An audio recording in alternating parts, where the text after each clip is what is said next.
dizendo que a população brasileira deveria ficar em estado de alerta com as movimentações vindo, especialmente dos tribunais superiores do país.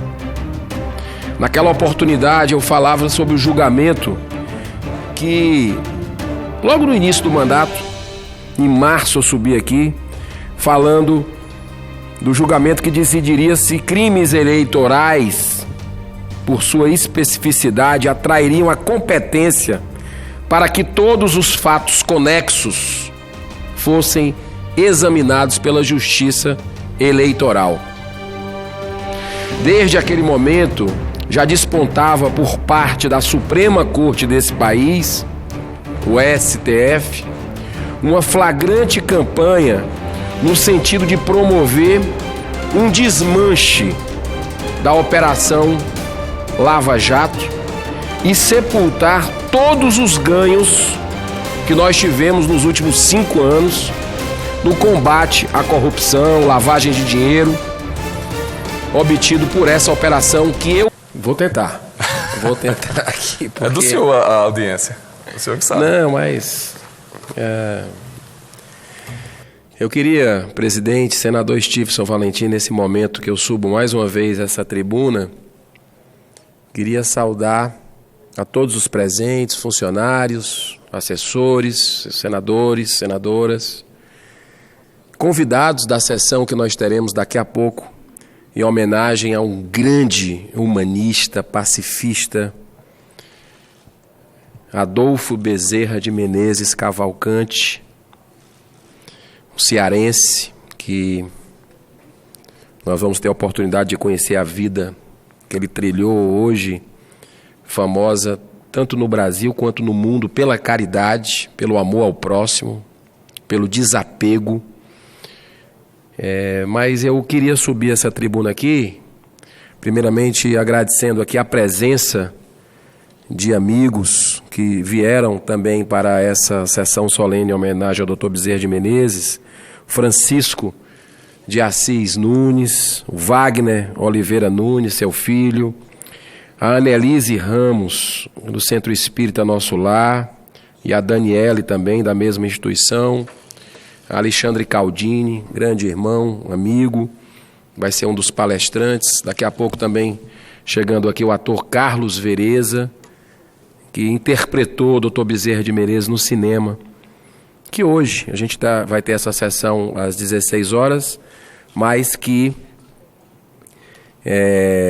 será transmitida à noite na TV Senado, às 22 horas.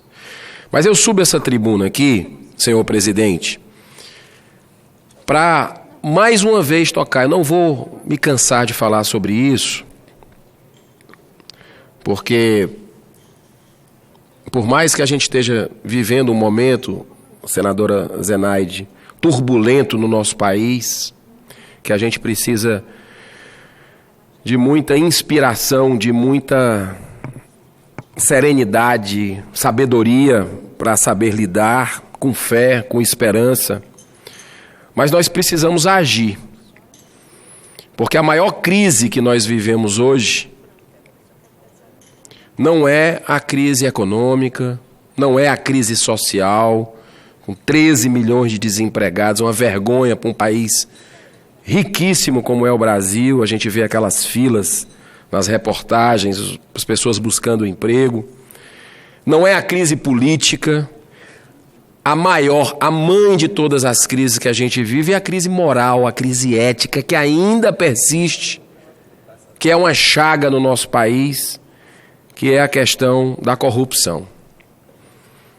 Então eu subo desde o início, desde o primeiro dia que nós assumimos, nós temos desenvolvido um trabalho aqui,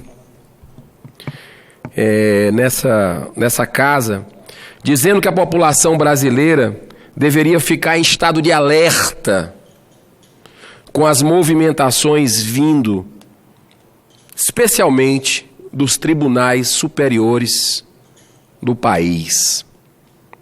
Naquela oportunidade eu falava sobre o julgamento que, logo no início do mandato, em março eu subi aqui, falando do julgamento que decidiria se crimes eleitorais, por sua especificidade, atrairiam a competência para que todos os fatos conexos fossem examinados pela Justiça Eleitoral.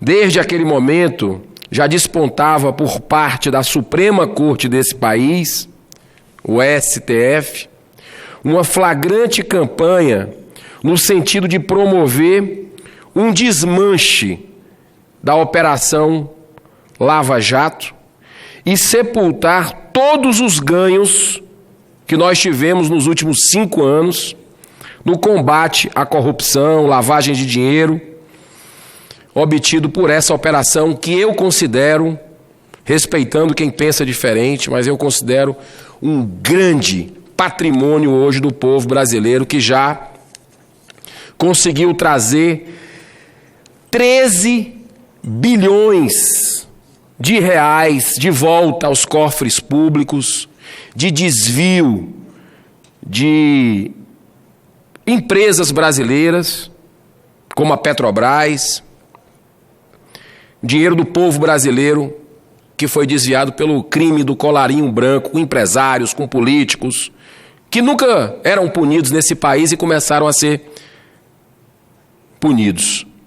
Mas o maior ganho dessa operação não é trazer esses 13 bilhões, não é 13 milhões não, é 13 bilhões de reais de volta para a nação.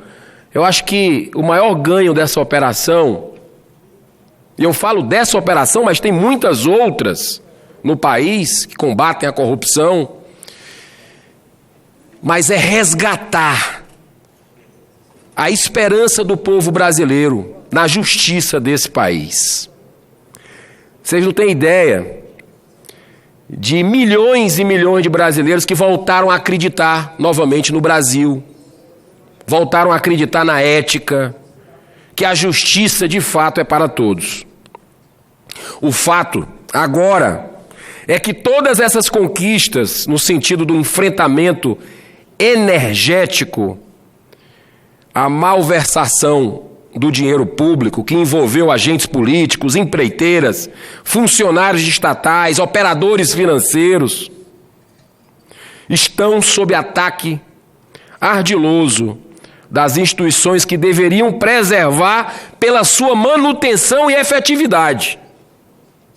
Entre elas, o nosso STF.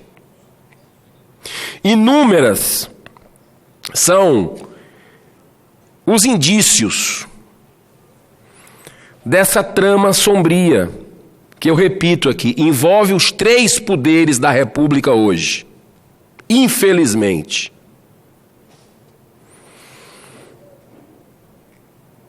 Se não vejamos, se já não bastassem as decisões como o envio para a Justiça Eleitoral dos crimes de Caixa 2, ou aquela que suspendeu o uso de informações de órgãos de controle, como o COAF e a Receita Federal, sem autorização judicial, ou ainda daquela que impediu investigações sobre 133 influentes contribuintes com rendimentos suspeitos de fraude.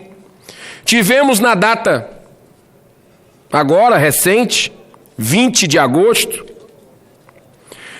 mais uma tentativa de ferir de morte a Operação Lava Jato e suas ramificações por todo o Brasil. Estou me referindo à decisão emanada pela 2ª turma do Supremo Tribunal Federal, que por 3 votos a 1 anulou a sentença da lavra do ex-juiz federal e atual ministro da Justiça e Segurança Pública, Sérgio Moro, que em março de 2018 condenou o ex-presidente do Banco do Brasil e da Petrobras, Aldemir Bendini, pelos crimes de corrupção passiva e lavagem de dinheiro. Ressalta-se que, mesmo tendo sido reduzida, tal condenação foi confirmada pelo Tribunal Regional Federal da 4ª Região. O julgamento recente, dessa terça-feira agora, dessa semana, é, sem dúvida, um considerável retrocesso e abre precedente, sim, para que, segundo os operadores da própria Força-Tarefa da Lava Jato, outros 143 réus dos 162 condenados no âmbito da operação acionem o próprio STF para anular 32 sentenças condenatórias.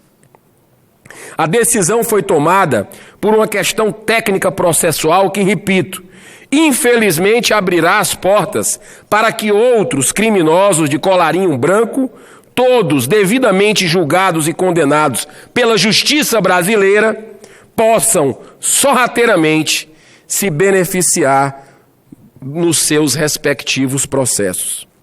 A banca que defende o ex-presidente da Petrobras e do Banco do Brasil ressaltou que houve cerceamento de defesa do acusado, pois o juiz Moro abriu prazo conjunto para todos os réus se manifestarem nas alegações finais do processo.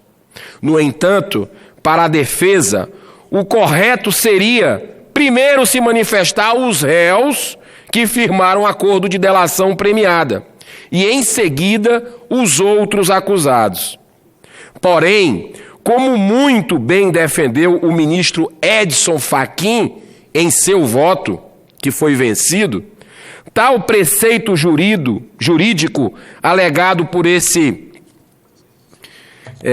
ex-presidente da Petrobras e do Banco do Brasil, que recebeu 3 milhões de reais em propinas pagas pela Odebrecht, ou seja, a apresentação de alegações finais em momentos diversos por correios delatores e delatados, não tem previsão legal que lhe dê sustentação.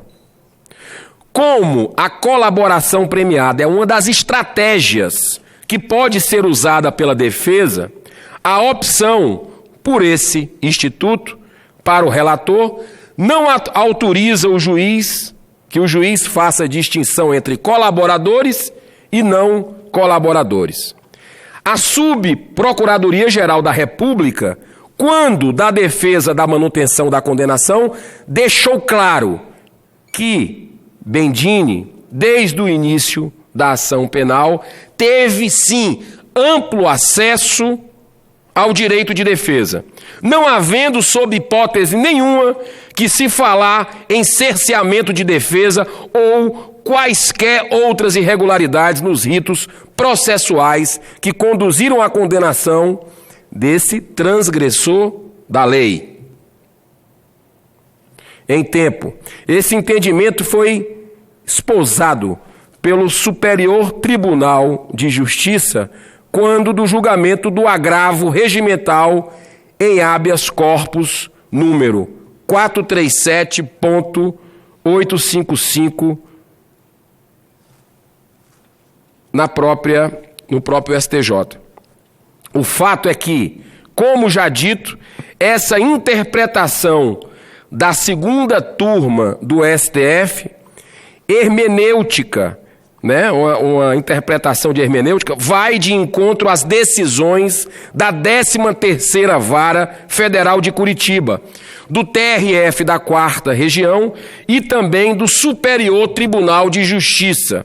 Portanto, 2 instâncias e um tribunal superior terá o acórdão de instaurar uma enorme insegurança jurídica e instabilidade jurisprudencial que poderão acarretar a perda da efetividade das sentenças e, por conseguinte, a impunidade dos criminosos. Buscando reduzir esse risco e dirimir as dúvidas suscitadas, o ministro Edson Fachin, numa movimentação extremamente oportuna, eu quero ressaltar mais uma vez que, por mais que o Supremo Tribunal Federal esteja sendo questionado por muitos senadores dessa casa que querem a CPI da Lava Toga, que querem que seja deliberado impeachments, vários que estão na gaveta dessa casa, nós sabemos da importância daquela instituição para a democracia. É muito importante resguardar a instituição. E a gente sabe que a maioria dos ministros que lá estão são cumpridores dos seus deveres e que estão fazendo um bom trabalho. Mas alguns indícios, fatos determinados que nós podemos ver aqui nos requerimentos dessa CPI e dos impeachments precisam ser avaliados até para o bem da casa, para que possa ser preservada a casa no momento que a população brasileira está indo às ruas, cada vez em maior número, participando, questionando algumas atitudes do Supremo Tribunal Federal. Então, eu queria dizer que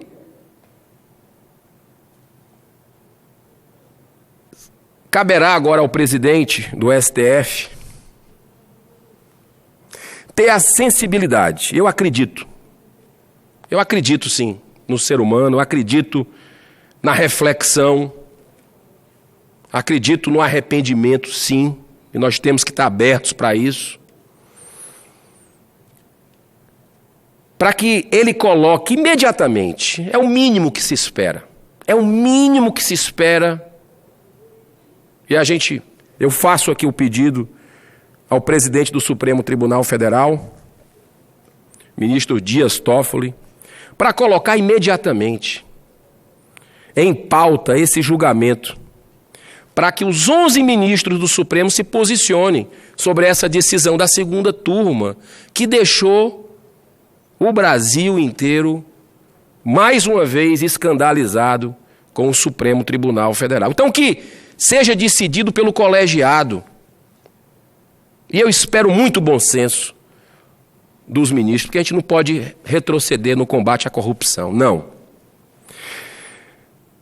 Para encerrar meu pronunciamento, eu queria dizer, senhoras e senhores, que não se justifica, nesse momento, um dos mais significantes da história recente de nossa República, colocar em jogo o futuro, um avanço da ética, numa vã discussão sobre essas questões técnicas menores.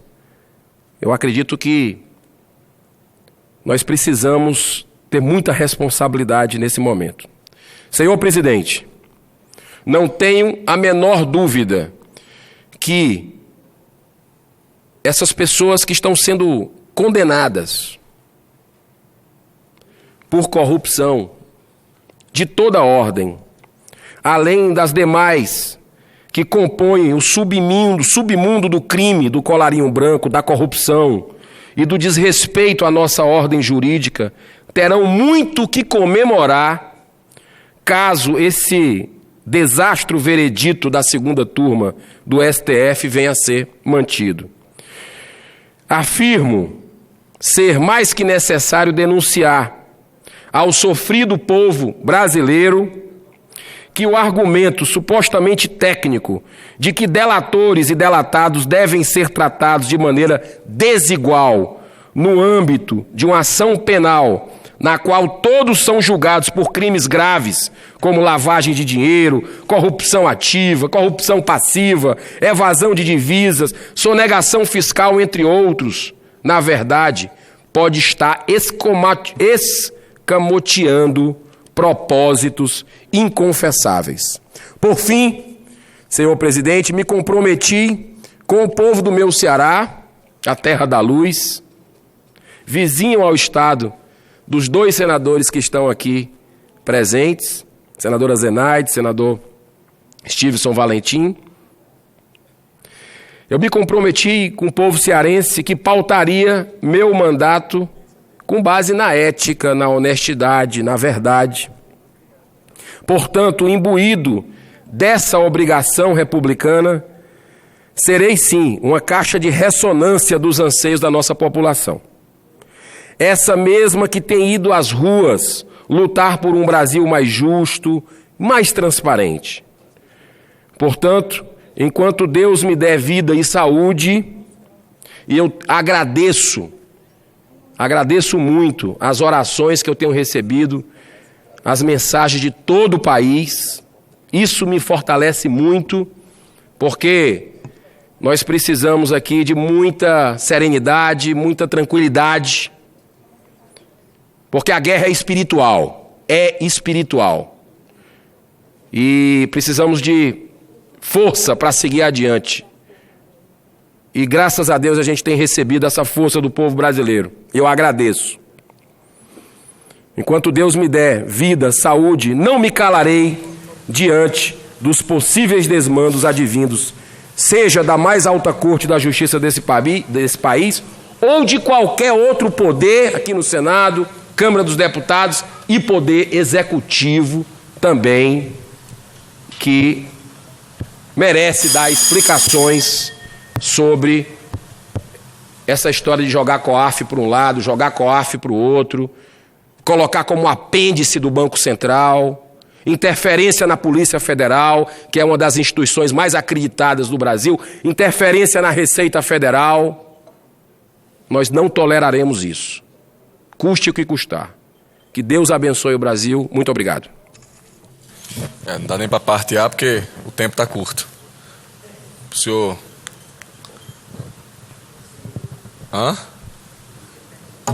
Terminou. Mas vá, Zenaide, vá. Não, você vai usar a palavra? Tem tempo ainda.